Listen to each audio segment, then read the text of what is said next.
ஒரு பிரகாசமான வெயில் நிறைந்த பிற்பகலில் டிம் முன் முற்றத்தில் தனது பந்துடன் விளையாடிக் கொண்டிருந்தபோது தனது வயதான பக்கத்து வீட்டுக்காரரான திருமதி கிரேன் தனது மளிகைப் பொருட்களுடன் சிரமப்படுவதை கவனித்தார்.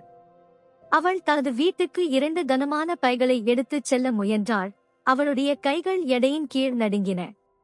டிம் பார்த்து கொண்டிருக்கையில் ஒரு பை அவள் கையில் இருந்து நழுவியது. ஒரு சில ஆப்பிள்கள் நடைபாதையில் உருண்டன. அவர் ஒரு கணம் தயங்கி பின்னர் உதவ முடிவு செய்தார். திருமதி கிரேன், நான் அவற்றை உங்களுக்காக எடுத்துச் செல்கிறேன், கூப்பிட்டான். ஓடினான். திருமதி கிரேன் ஆச்சரியத்துடன் ஆனால் நன்றியுடன் நிமிர்ந்து பார்த்தார். ஓ, நன்றி, டிம். என் கைகள் முன்பு இருந்ததைப் போல வலுவாக இல்லை என்று அவர் ஒரு அன்பான புன்னகையுடன் கூறினார். டிம் விழுந்த ஆப்பிள்களை எடுத்து அவளிடமிருந்து கனமான பையை எடுத்துக் கொண்டார். ஒன்றாக அவர்கள் படிகள் ஏறி அவளுடைய வசதியான சமையலறைக்குள் நுழைந்தனர். காற்றில் புதிய வேக வைத்த குக்கீகளின் வாசனை வந்தது. டிம்மின் வயிறு கூச்சலிட்டது. அவர் மளிகைப் பொருட்களை கவுண்டரில் வைத்தபோது திருமதி கிரேன் ஒரு தட்டு சாக்லேட் சீப் குக்கீகளுடன் அவரிடம் திரும்பினார்.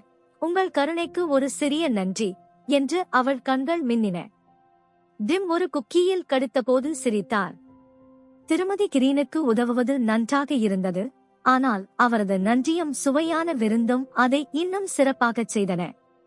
அந்த நாளிலிருந்து சிறிய கருணைச் செயல்கள் கூட ஒருவரின் நாளை பிரகாசமாக்கக்கூடும் என்பதை அறிந்த டிம் ஒரு கையை வழங்குவதற்கான வழிகளை எப்போதும் கவனித்து வந்தார்.